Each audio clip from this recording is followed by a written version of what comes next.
शरण में आई। अब तो लो मोहे अपनाई।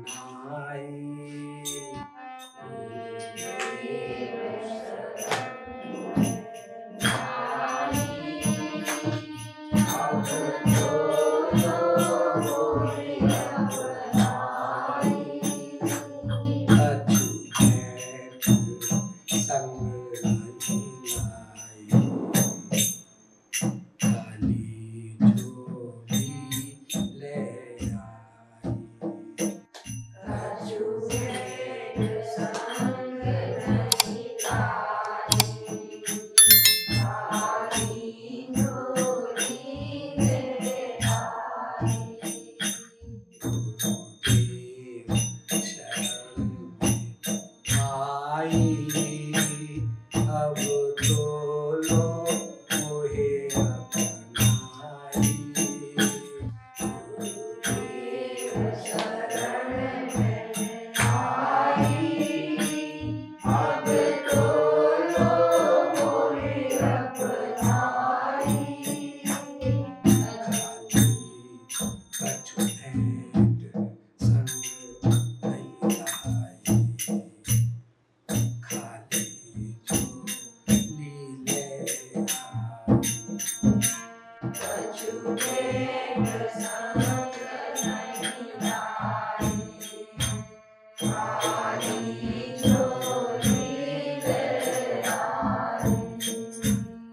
सुवर्ण माला ले आई। दो बिगड़ी मोरी बनाई। सुवर्ण माला ले आई।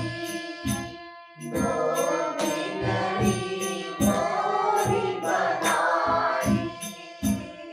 सुवर्ण माला ले आई। दो बिगड़ी मोरी बनाई। सुवर्ण माला ले आई। दो बिगड़ी मोरी बनाई। दो बिगड़ी मोरी बनाई।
कल नहीं पाई।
घर 84 चली आई, कल नहीं पाई।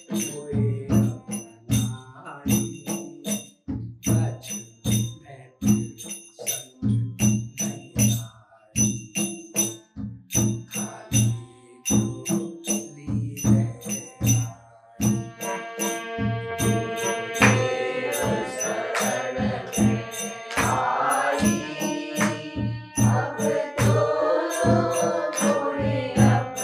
गुरुवर ने याद दिलाई।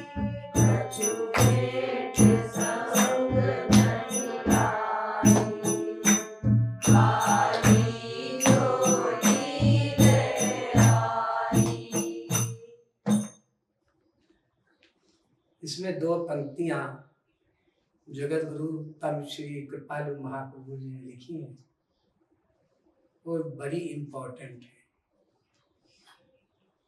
लख 84 चली आई, कहूं पलहूं कर नहीं पाई। माया ने हरि बिसराई, गुरुवर ने याद दिलाई। ये गुरु का स्थान भगवान से जो बड़ा बताया गया है शास्त्रों में, सर्वत्र वो इसीलिए बताया गया क्योंकि ये याद दिलाने का काम भगवान नहीं करते,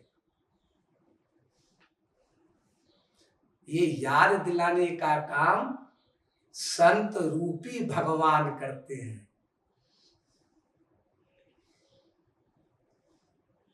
संत में भगवान में कोई अंतर नहीं होता। कैसे? जैसे 2000 का नोट लाल रंग का, उसको बाहर रख दो, उसी 2000 रुपए के नोट को पर्स के अंदर रख दो, छोटे से पर्स के अंदर, तो दोनों में अंतर तो रहा नहीं कुछ भी। पर्स वाले 2000 रुपए नोट की भी वही कीमत जो बाहर वाले 2000 रुपए के नोट की कीमत है।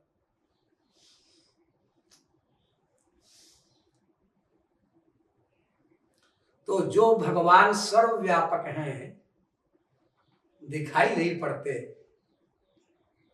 वे भगवान संत के शरीर रूपी पर्स में स्थित रहते हैं।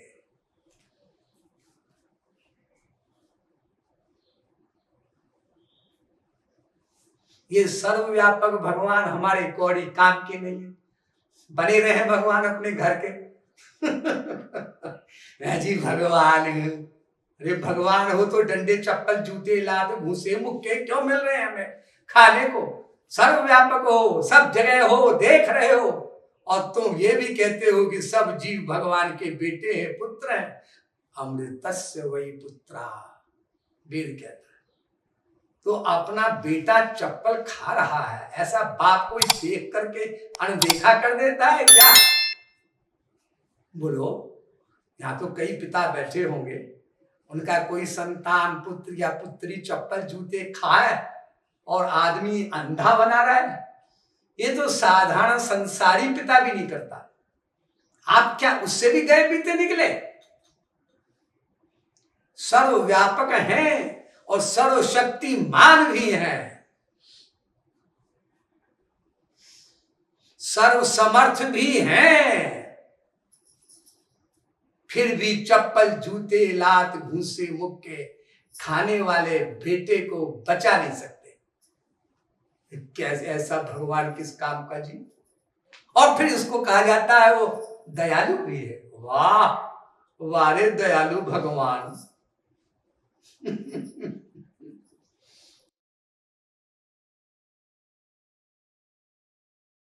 तो इन बातों में प्रश्न उठते हैं किसी भी एक तत्व ज्ञानी के दिमाग में, नास्तिक हो चाहे आस्तिक हो, कि हमको लाभ क्यों नहीं हो रहा? इतने मंदिर भरे पड़े हैं इंडिया में। जम्मू में जाओ तो एक मोहल्ले में 4-4 मंदिर हैं, मस्जिदें बनी हैं, गुरुद्वारे बने हैं और चर्च बने हैं, और चप्पलें खाया जा रहा है भगवान का बेटा हमेशा हर जगह हर एक से। ये इसलिए है कि हम लोग भगवान के कानून को नहीं जानते।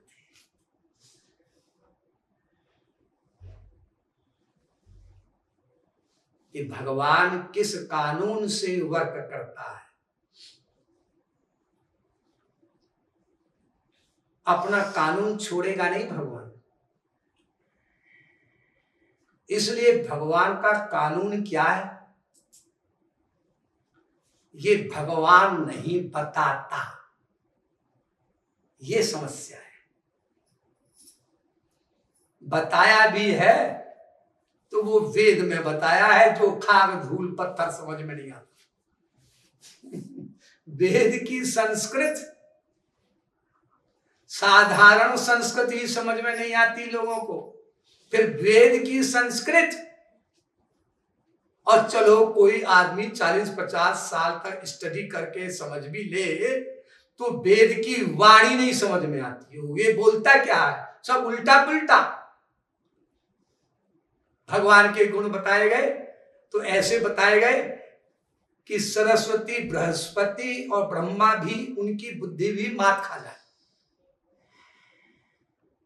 और महत्व महियानात्मा गुहायाम हितो से जंतो तमकतु पश्यति वीतशोको धातु प्रसादान महिमानमीशम वेद तदैजति तन्नैजति तद्दूरे तद्वंतिके तदंतरस्य तद्वस्य तदु सर्वस्यास्य वायता वेद अजायमानो बहुधा विजायते तस्मै पश्यन्ति धीरा वेद सर्वेन्द्रिय गुणाभासं सर्वेन्द्रिय विवर्जितं सर्वस्य प्रभुमीशानं सर्वं शरणं बृहत् वेद अपाणि पादो जवनो गृहीता पश्यत् चक्षुः शृणोति कर्णः सवेत्ति वेद्यं न च तस्यास्ति वेत्ता तमाहुरग्र्यं पुरुषं महान्तं वेद।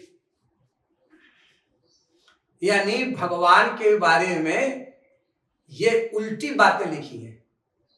क्या भगवान छोटे से छोटा है? वो बड़े से बड़ा भी है। अरे छोटा से है छोटा, या तो छोटा होगा या बड़ा, दोनों है। वेद कह रहा है दोनों है। एक ही भगवान एक समय में छोटे से छोटा, इतना छोटा कि जो छोटे से छोटा हम सब लोग सोच सकें उससे भी ज्यादा छोटा। सबसे छोटा अब तक सोचा है किसी वैज्ञानिक ने मॉलिक्यूल, अणु, उससे नीचे परमाणु, उससे नीचे इलेक्ट्रॉन, प्रोटॉन, न्यूट्रॉन, और उससे भी नीचे पॉजिट्रॉन, और उससे भी नीचे एंटीमेटल एलिमेंट नाम दिया है उसको। इटली के वैज्ञानिक है, नोबेल पुरस्कार मिला है। और उसके नीचे वो नहीं अभी तक जान पाए, और उसके 10-11 बार सीढ़ियां और लिखा है वेदों में कि भगवान इतनी से इतना छोटा है। तो क्या चालाकी करी वेद ने? जितने छोटे से छोटा आप सोच सकें भगवान उससे ज्यादा छोटा है। छुट्टी करते जाओ रिसर्च। हाँ, अरबों खरबों साल तो हो जाएंगे कम से कम रिसर्च करते करते। क्योंकि कारण क्या है, सारे वैज्ञानिक मटेरियल बुद्धि से रिसर्च करते हैं, मटेरियल बुद्धि। और ये समझ में आएगी बातें स्पिरिचुअल बुद्धि से, वो स्पिरिचुअल बुद्धि लाएंगे नहीं। क्या कहते हैं वैज्ञानिक, भगवान को बीच में न लाओ, प्रोग्रेस रुक जाएगी। प्रोग्रेस रुक जाएगी कि प्रोग्रेस सही सही चलेगी। अब कौन समझाए इन वैज्ञानिकों को बेचारों। मेरा एक बार प्रवचन हुआ था 1000 वैज्ञानिकों के बीच में, जिसने अरेंज किया था वो कह रहा था कि स्वामी जी आप 15-20 मिनट बोलना, लोगों को इंटरेस्ट नहीं है भगवान के विषय में। और जब मैंने बोलना शुरू किया तो 4.5 घंटे तक एक वैज्ञानिक नहीं उठा अपनी चेयर से। ऑडिटोरियम था, वहां पर चेयर लगी रहती। हमने यही कहा कि आप जो रिसर्च करते हैं वो रिसर्च आप ही के वैज्ञानिक काट देते हैं अपनी ही रिसर्च को। ये रिसर्च क्या हुई, यहाँ एक भी चीज में, एक भी फिलॉसफी में, डॉक्ट्रिन में, सिद्धांत में आप स्थिर नहीं रख सकते। तो मेरा कहने का तात्पर्य यह है कि भगवान अपने आप के बारे में बताए कैसे। वेद में बताया तो लोग समझे कैसे। अरे वेदों का सार निकाल कर एक पुस्तक लिखी गई है गीता, श्रीमद् भगवत गीता। केवल 700 श्लोक हैं उसमें।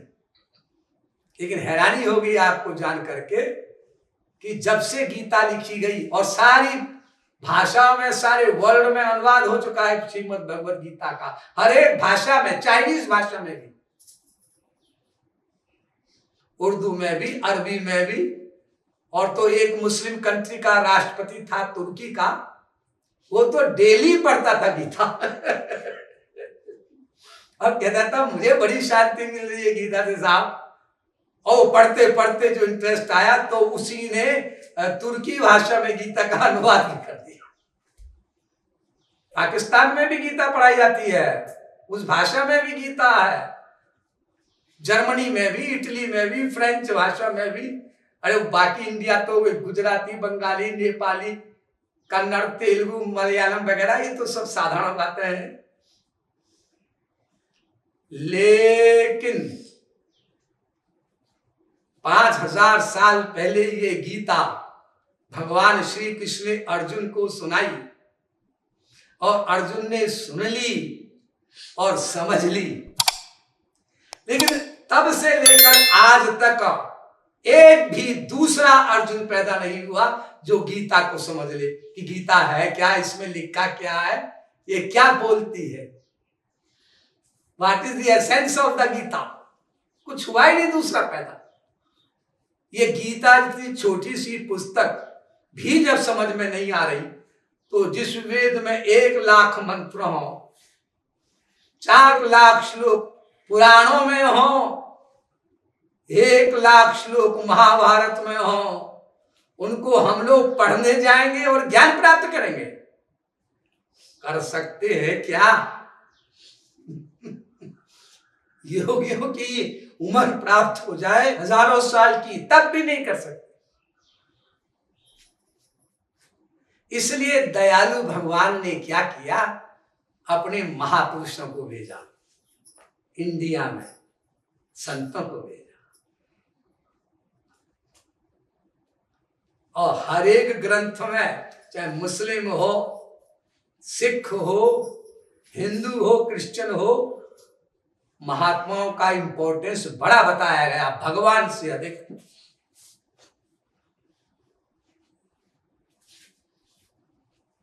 भगवान ने भेजा कि मेरे बच्चों को समझाओ।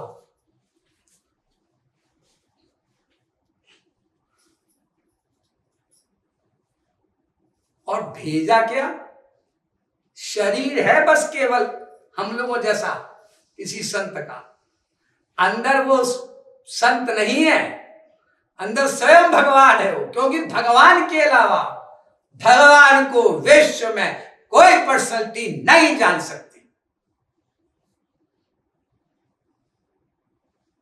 नहीं समझ सकती।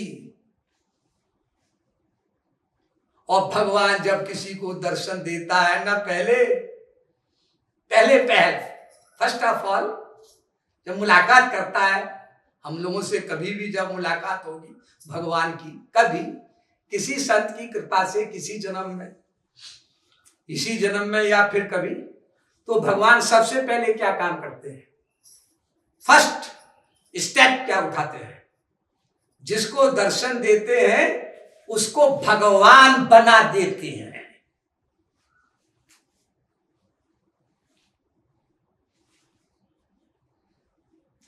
क्योंकि भगवान नहीं बनाएंगे अगर भगवान उसको, तो भगवान का अनंत आनंद, अनंत शक्तियां कैसे सहन करेगा वो जीव? भगवान का तो छोड़ दो, देवी देवताओं का भी शरीर यद्यपि डिवाइन नहीं होता, लेकिन वो भी कोई देवी देवता खड़ा हो जाए अभी बिना आपके अधिकारी बने, तो जो उसके अंग से निकलने वाली सुगंध होती है वही सूंघ कर आप बेहोश हो जाए, मर जाए। इतना आनंद होता है देवी देवताओं के ही शरीर में। और उसमें देवी देवताओं में टॉप करता है कंदर्प, कामदेव, उसकी बीवी का नाम है रति। दोनों सुंदरता में टॉप, अट्रैक्टिवनेस में टॉप। और श्री कृष्ण कैसे? भगवान राम कैसे? कंदर्प अगणित अमित छवि नव, नील नीरद सुंदरम, पटपीत मानव तरित रुचि शुचि, नौमी जनक सुतावरम। अनंत करोड़ कामदेव भगवान के एक एक रोम पर न्योछावर। इतने तो केवल वो सुंदर हैं बाकी जो और गुण है सो अनंत अलग। तो ये सारे गुण सुंदरता हम भगवान को देखने पर सहन कर लेंगे क्या? इसलिए गीता में भगवान ने कहा,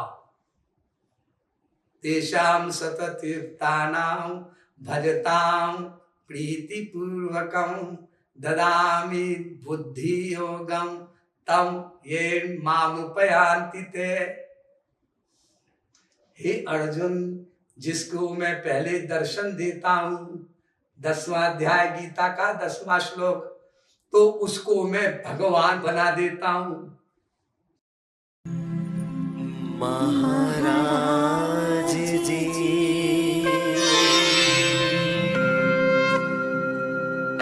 महाराज जी,